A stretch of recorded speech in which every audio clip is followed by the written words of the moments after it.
So today we're going to be talking about eval-driven development, which is kind of a controversial topic, right?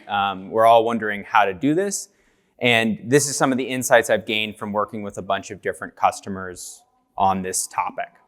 So the problem is that, with probabilistic systems, you can't map the entire input space. You can't just do simple testing for pass-fail in your pipelines. You need evaluations, which moves us to a paradigm of grading versus just testing. What happens is we get a buffet of different solution patterns that you've seen on LinkedIn that a bunch of people want to try, but improvement becomes incredibly opaque. So customers I've worked with, they have like, oh, we need to do this, right? And I'm like, well, does it improve? And they don't really know. This leads to a trap where everyone's looking for like the fanciest new metric that's going to automatically, monotonically increase in their application and make everything better. But what we find is there's usually not one metric that's going to do it. And while all models are wrong, some are useful. So what I want to present today is what might be a useful evaluation and how to select this for the type of apps you're building. So what does a useful evaluation look like? To me, a useful evaluation codifies the base expectations of a user's experience in a production environment before, in a test environment before production, and it can capture some aggression and account for some future needs. So why does this matter? It helps us separate signal from noise. At enterprise scale, I find that engineers are largely inconsistent.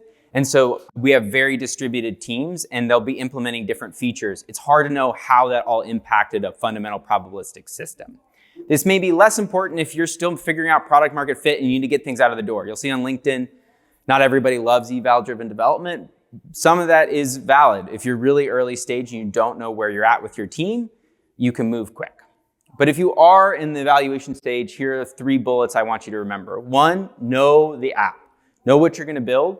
2, model intended usage with data. Data is still king. Record data. And then automate your feedback loops. So when you're knowing your app, there's people who are building AI native apps where users traverse a smooth space, whereas hybrid apps where people are moving through a striated space.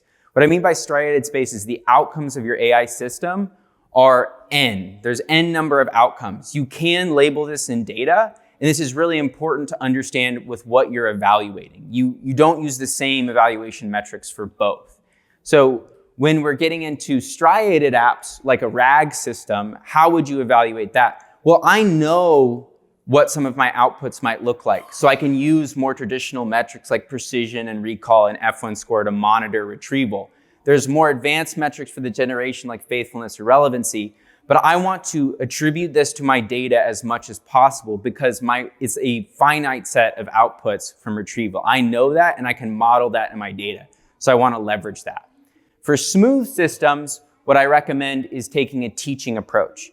Like in the same way we want our students to be creative to some extent, we want our LLM systems to be creative. They're moving through some sort of space. And so here we always collect simulated or collected examples with a rubric and give us a grade. So this gives us a way of evaluating, hey, what was system A versus system B like, but helps us measure also to a rubric of creativity because the reason you're using LLMs is to be creative.